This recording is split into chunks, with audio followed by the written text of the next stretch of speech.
Hello and welcome to my studio. It's a cloudy day out. Today I'm not getting a whole lot of natural light, so I thought I would start working on some sketches in a pencil study, a value sketch of this particular photograph. And this is another photograph from a series I took of the park in Central Florida where there are some springs that you can go swimming in. You can go canoeing in them, and what I found appealing about this particular photograph was this patch of light over here, and you could almost imagine I could put a canoe or a boat in there. That's still up for debate. And also the way the light hit the water, it's almost completely whited out, but a very lighter color as compared to these dark mossy colors. It was not a sunny day, but as an artist I can make my original sunny, I can make it rainy, I can make it dull, and we'll see which way it goes. But before I start doing anything else, I decided I needed to do a pencil sketch, and it's an interpretation of that particular photograph and what I want to concentrate on.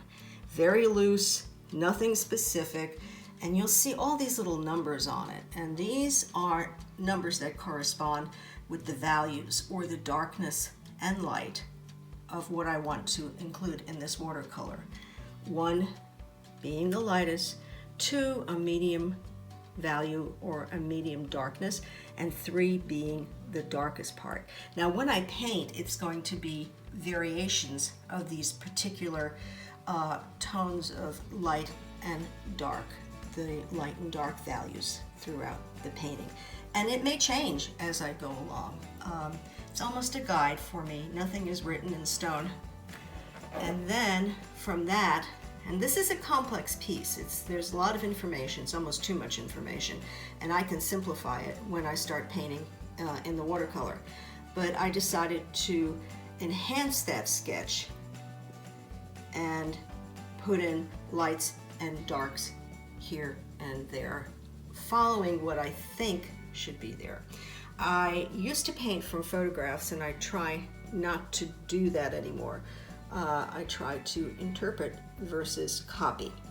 So that's how I start this particular piece. I look at the photograph, I decide what appeals to me, what caught my eye on this particular thing. Then I just do an outline sketch, and I analyze it where I want the darkest, the medium, and the lightest. And then I did a more in-depth sketch where I actually did shading with the pencil, where I wanted the lightest, the darkest, and the medium values.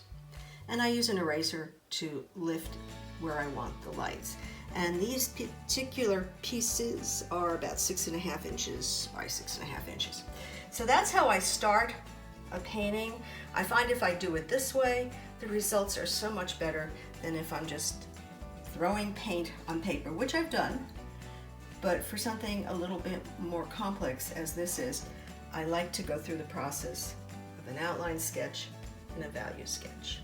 I hope this helps you out, and I want to thank you for watching, and I also remind you that to get good results, you have to keep practicing. Thanks a lot.